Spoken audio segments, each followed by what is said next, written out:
Okay, welcome everyone.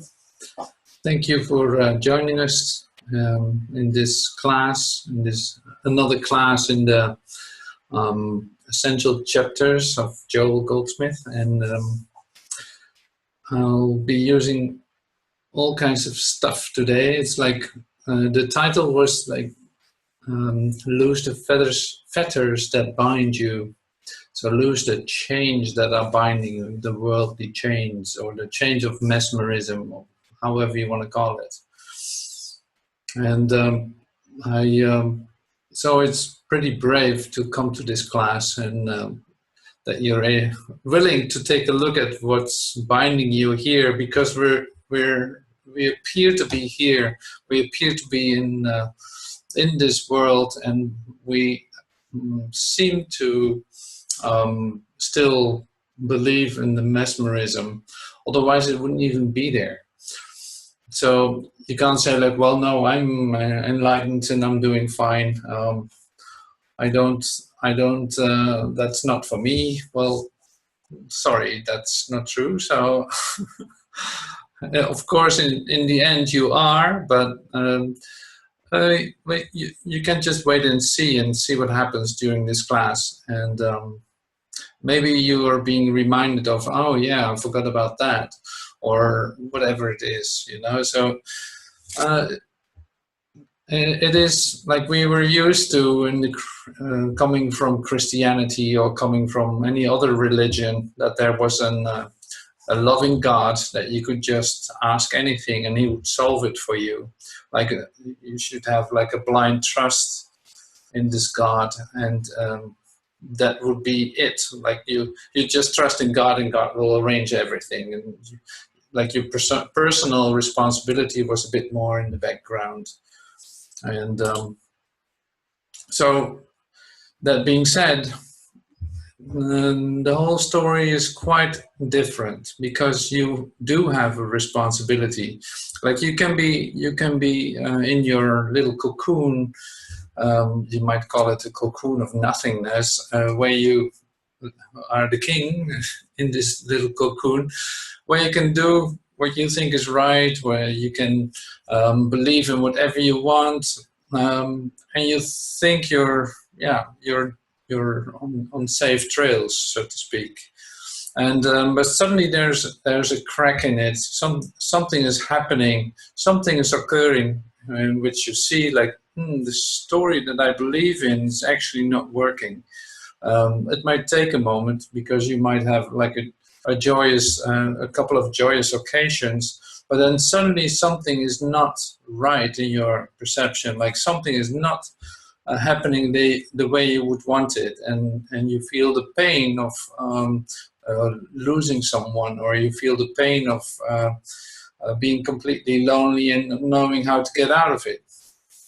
So you start to discover, at least it was for me, my personal experience with it was like I was looking for happiness in all kinds of things. Like I was married, I had children, I had a job, I had education, I could, all the things that you think are, as a human being, think that are supporting your happiness, in the end had nothing to do with it. But I believed in it. It was a belief system. It was a frame of reference where I felt safe in, that I was taught in, like you have to make conscious decisions about your future. You have to do this and do that, and all this. Yeah, basically the foundations of mesmeric belief. And Joel, in this part of the essential chapters, is giving another example, and this is very,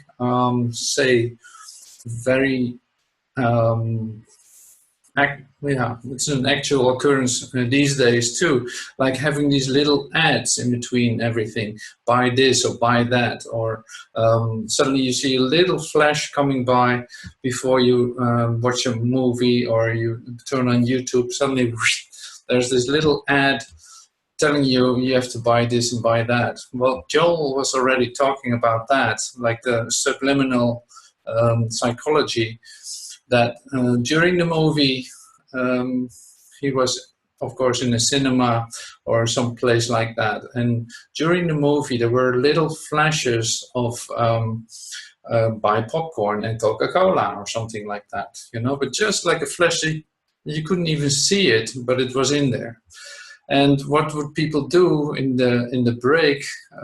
People would go and buy the Coca-Cola and the popcorn, while they otherwise it would be much more like people wouldn't do it that quickly. So this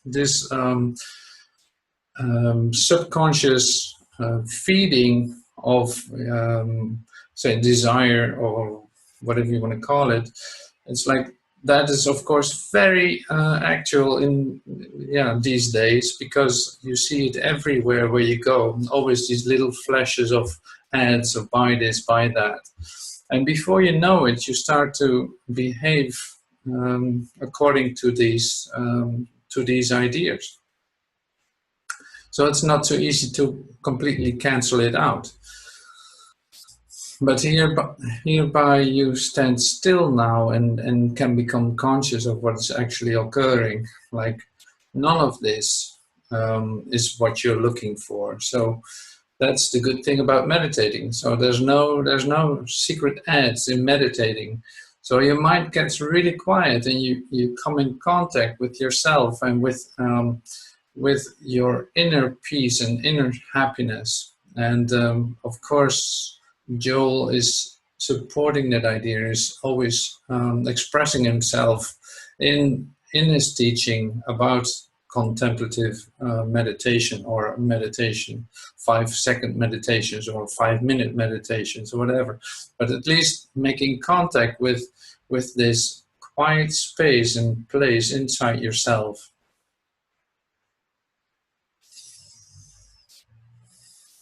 So yeah, let's slow down. We don't have to be in a rush. We don't need to buy anything. We don't need to do anything. We can relax. We don't, this moment is chosen by you just to stand still and take a look at things and maybe make a totally different contact with yourself.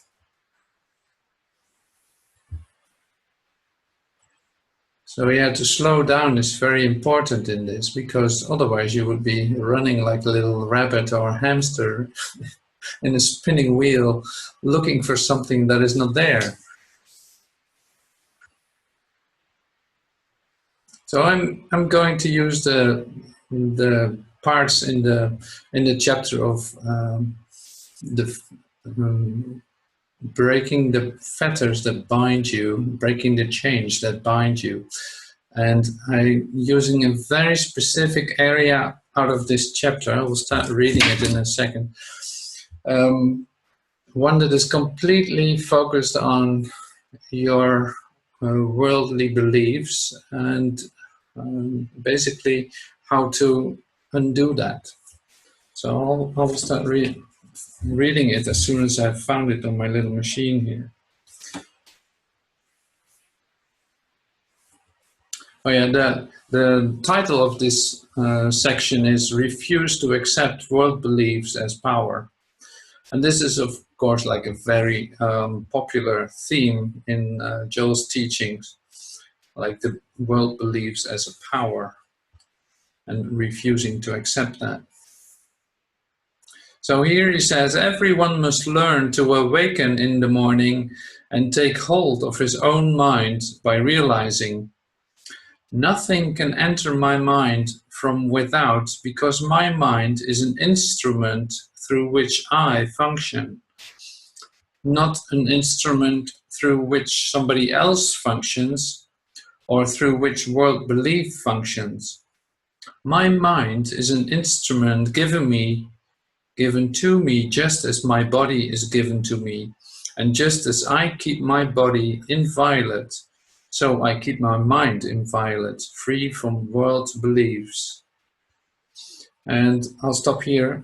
So it's like, take a break from being fed with worldly beliefs by standing still, by meditating, by contemplation, by just closing your eyes and making contact with yourself. So this is basically the only way that you can start doing this, by just unlocking yourself out of the chain of this whole circus, so to speak, that is trying to get your attention. Because it is so subtle, it's not subtle, the ads and the information and the, like, it's always a screaming voice, it's always louder, it's always very wild, it's like lightning, it's very yeah, it attracts the attention a lot. But when you take time to dislodge yourself from it, then something else occurs, and you actually feel really good about stepping out of it and starting to breathe and to relax, and say like, okay, yeah, wow, what was I thinking? I'm just going to take time to really deeply connect with the love that I am.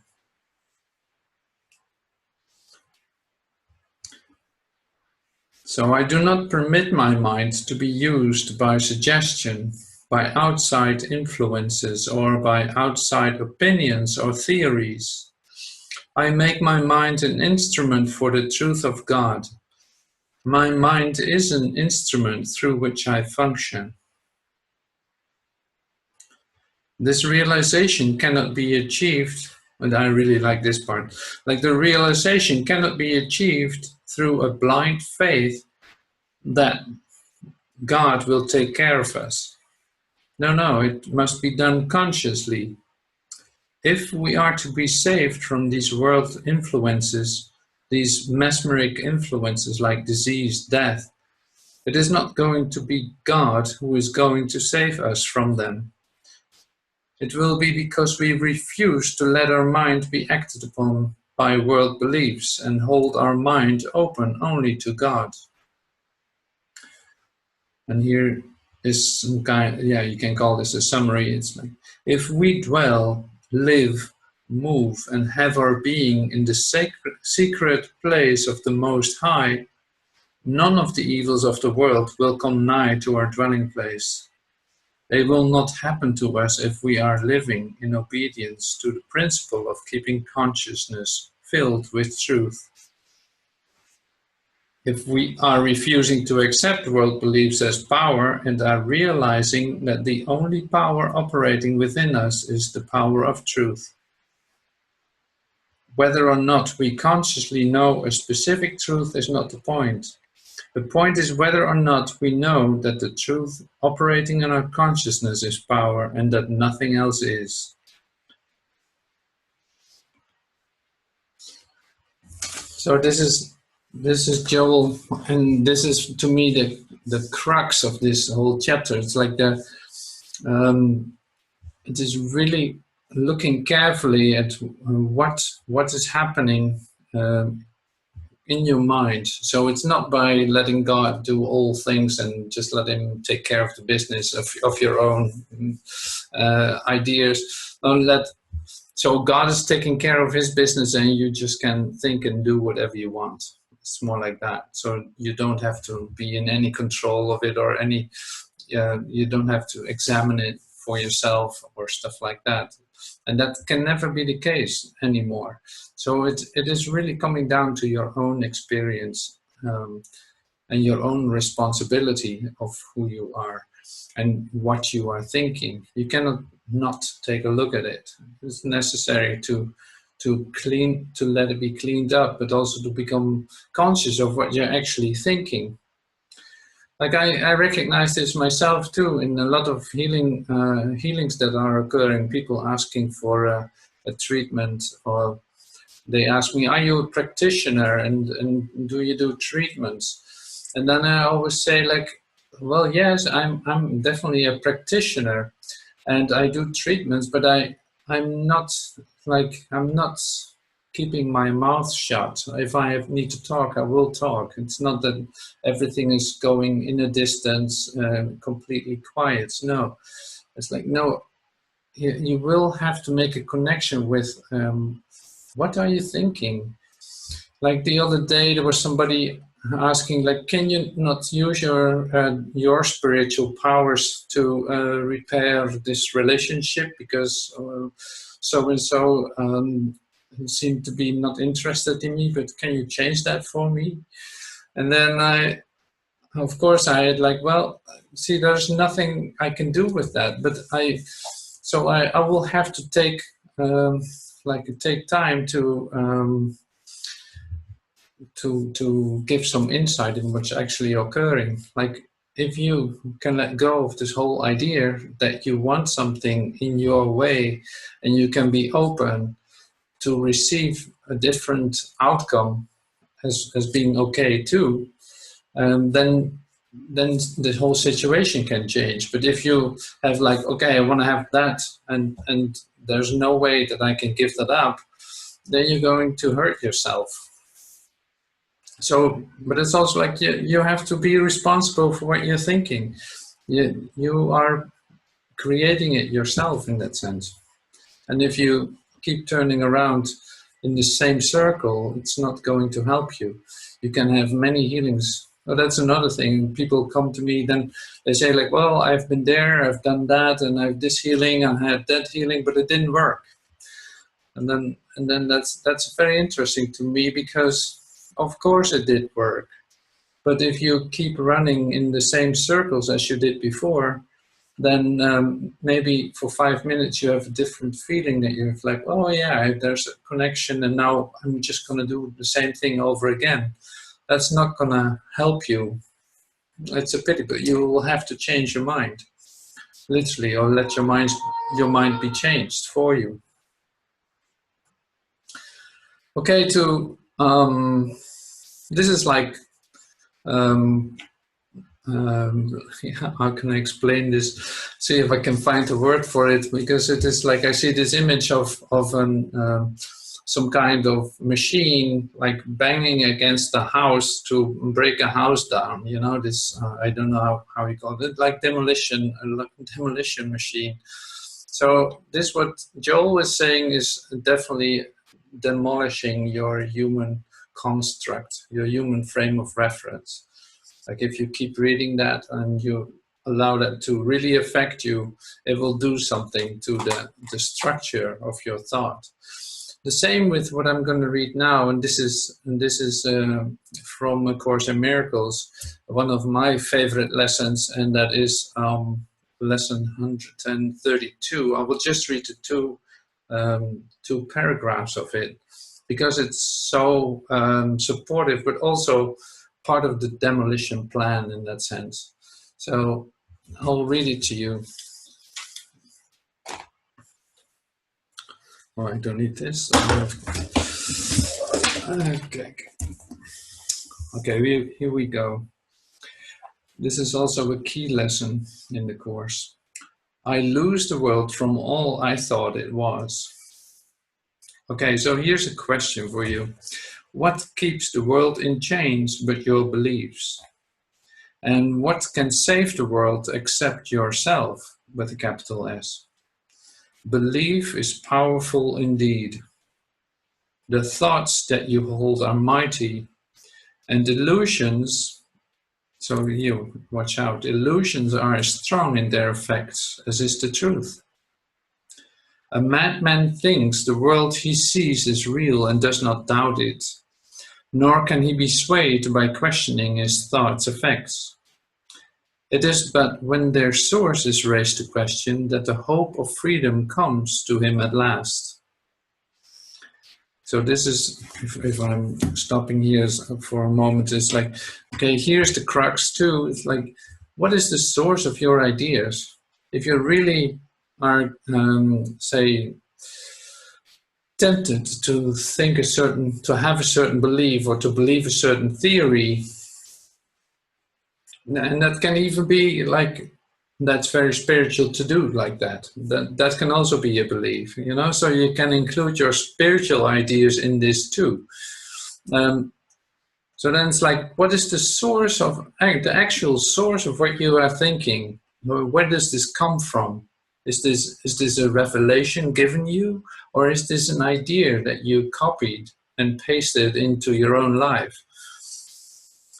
So that is very important to look at that, because if it is something that you made up or copied, then it is like um, it is not giving you from the inside out, so to speak, but you just are one of the sheep following the other sheep. You know, it's like that. That is just sheep behavior. Yeah. But if the source is God, then the whole energy of the idea is completely different. It will carry completely different frequency. You will be feeling it. You will be, it's like it's always connected to your heart and to your core. And that can be with a worldly desire to a certain degree too, that you want it so badly. So here it is then. What the worldly beliefs, you have to put energy in to make them real, and to literally to create them, to make them real as if they are reality. But it takes effort, it takes energy. You will have to protect it, and you have to reconfirm it for yourself. Then you know that it's not true, because otherwise, like, what is true is true. You don't have to um, you don't have to work for it in that sense. These principles are just true. So it doesn't take energy, it's just giving you energy. It's making you happy and joyous. And you feel connected when you experience them. They're whole ideas, they're like revelations to you. So the source of what you are thinking, that's a very good one to take a look at certain ideas that you carry with you. Like, I should be doing it like this, or yes, I indeed, like there's something like spiritual, but like this disease that I'm thinking I have is, yeah, it might have something to do with God. Who knows? Like, you don't know. But then that is just like the source of it is just you taking something for true, but it has no reality. But you can be keeping the belief. Like, it doesn't take much to accept an idea and keep circulating it and making it real for yourself, and then just having that as your reality. We were all very good at that. It's like, look at the world around you. We are very good in believing the things that we create. It's like, even though it is a big lie, you can still believe in it.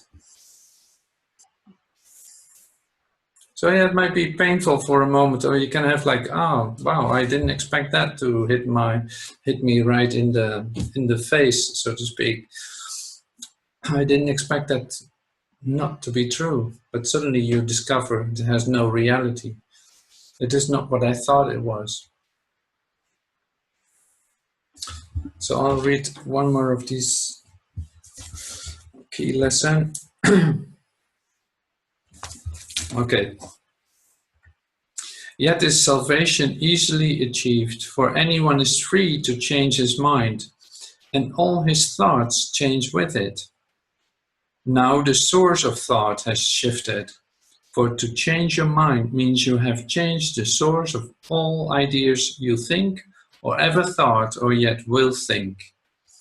You free the past from what you thought before. You free the future from all ancient thoughts of seeking that you do not want to find. So the present now remains the only time. Here in the present is the world set free. See, there's another aspect in this. There's another aspect being presented. So that is the idea of time. Like, your world beliefs are, and your education and your conditioning is always based on something that was happening to you in the past, about what you've learned, about your own life experience, about this and about that. Like, You know it because the people say then the past has made me to what I am now. And that is, yeah, that is just not true, because there's only now. The past is gone. So that can never make you unless you believe in it. Then you get the experience of it too. Then you get the result of that too.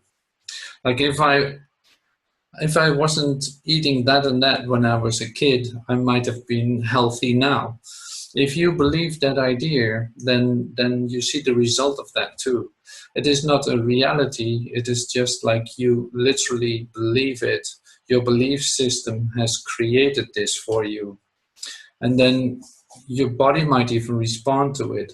That you see like, oh my God, yeah, see, there you have it. So you find all kinds of facts, so-called facts, that prove that you're right in this. And here, Jesus says then to let this be undone. And the undoing is literally nothing more than to let go of the idea, to literally cut through the idea of that there's a past that has influence on you now, or something outside of you that has influence on you now. So this is a crucial point, and of course that's why they're part of the essential chapters. But this is a crucial point in your awakening. So wake up in the morning. Joel says too, wake up in the morning and make sure that your mind is, say, aligned with the love of God instead of the beliefs of the world. So if you start your day like that, then it becomes easier, and you're not being swayed or tempted to believe these worldly beliefs. But you can come back when you take a moment in your 5-minute meditation or 5-second, 10-second meditation. You can come back to your reference point during the day of, okay, God is all, and I'm part of this. It's coming from within, coming from me. It's not something outside of me is going to tell me who I am, because that will always be a lie. What is true doesn't need protection and doesn't need to be defended. It is just the truth of you. So when you enter into the present moment, it's immediately there. You don't have to do anything for it. It is always present. But you say like, well, yes, I did a lot of meditation and I had a real discipline, and I did it for years, and I read all the books of Joel, and still I don't have an experience of this love of God. So I don't know what I do wrong. That's what I hear a lot too. And then it's like, no, you don't do anything wrong. The result that you're looking for is just misplaced. What is true about you is already here. So just relax and become conscious of this present moment. Like it is filled with everything. There's no lack in it whatsoever. So what you are in your stillness, what you are experiencing is exactly what you should be experiencing. It doesn't need to be something else. But it just is an invitation for you to let go of the past and not bring in past ideas into the future. And not bringing past ideas into the future can be like, well, I'm used to doing it like this. Let's keep doing the same thing because it worked out last time too. No, but to become completely open in how it's going to be given to you to respond. You have no idea because you never did it. The past is gone. It never happened. Whatever happened before never happened. So here you are in your brand new moment together in your communication with God, being completely receptive to the next moment, to this moment, and see what it will bring you. So here, this is actually an healing moment, letting go of the past, relaxing into this moment, not believing in any ideas that you thought were real. I have this, my body has that, and well, the past doctor said this and the doctor said that. No, just relax. Just relax. Nothing needs to be changed right now. Nothing needs to be adjusted, or nothing that you hold from the past is valuable in this moment. So slow down, and let house of your house of miscreation be demolished. Why not? And drop the bag with experienced humanhood, or knowing every answer to whatever question, or filling every space that you think that needs to be filled up, while you actually should be quiet and receive what's been given in the moment. So this is good stuff. I really like this. I like this lesson, like the key lesson from A Course in Miracles, and I love what Joel says. It complements each other so beautifully, because it's like what is the truth doesn't need any defense. It's just the truth, and letting go of the past is going to bring you exactly what you're looking for, and coming into this present moment will be so complete, because this moment holds everything that can possibly occur to you. In this present moment, there will never be fear, because there is no future to be anxious about, and there is no past that is running after you, making you guilty or something. Like, this past doesn't exist. So there's literally nothing to be afraid of in the present moment, and nothing to be afraid of in the future. In this moment, you don't have to be afraid of anything at all. You can let go of all your ideas about that you hold as your human identity frame of reference, but also frame of identification. So drop it. You don't need it. I literally lose the world from all I thought it was, because the source wasn't the truth. The source were my own beliefs and ideas, and I don't need them any longer.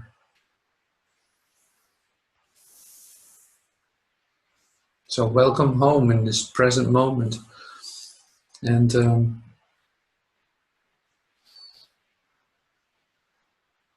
this holds everything that you're looking for.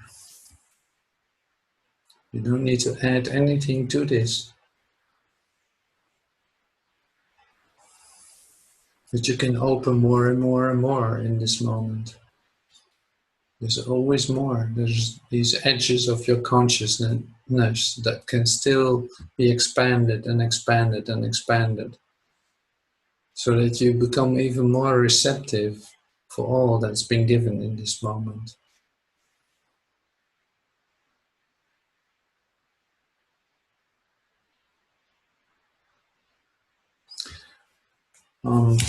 Somebody asking a question, I will try to read it in this little chat. Could you please repeat what you just said? That was beautiful. Okay. I see that's gone. I cannot I cannot recall it. I have no idea what I just said. So yeah, that's a bit difficult. That's a difficult question. I'm very willing to repeat it, so if it comes up, that would be great, and if it doesn't, I have no idea.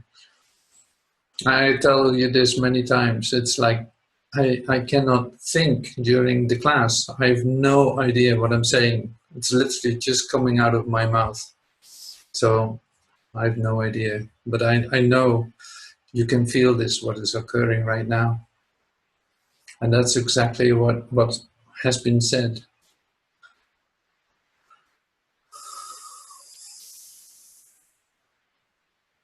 So thank you for this. What you could see as an interruption, no, it's not. It's like, okay, here is something being given, whatever it is. Oh, there you go. Thank you.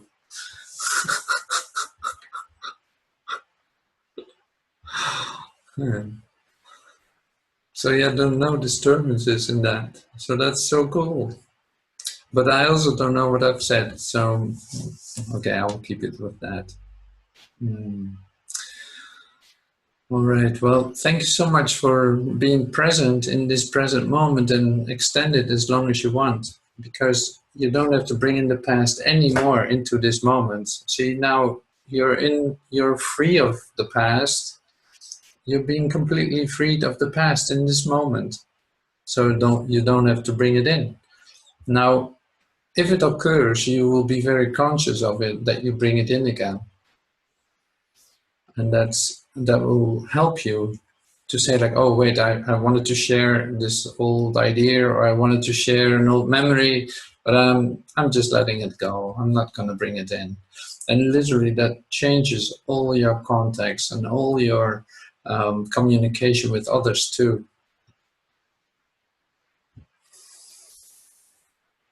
So it has some great advantage to be present in this moment, not to have any fears about anything. Like your mind can literally be completely empty to receive what's been given. It's effortless. It will tell you what to do. It will tell you where to go and what to say, and all of that. It's all inclusive.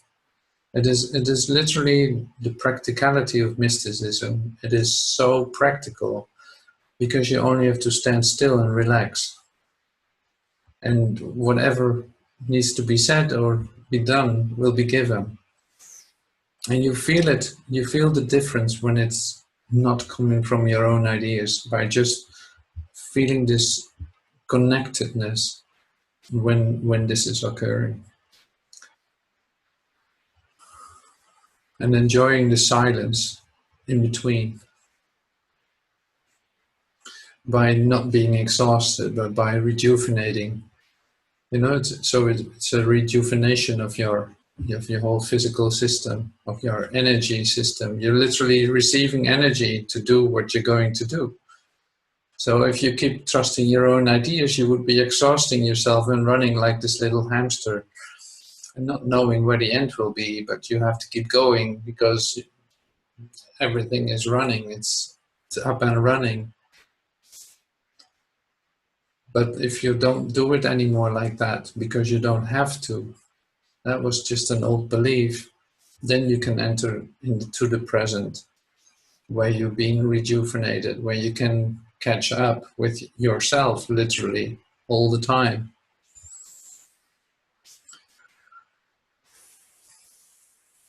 So thank you for joining with me in this moment. And let's extend this into the future. We don't have to plan this, but it's more like there's a possibility of extending this moment into eternity. You must have like a really good or bad reason to bring in the past again. There's no need for you to do that anymore. You just break the chains of time and breaking the chains of worldly beliefs that are rooted in time. So thank you so much, and see you soon.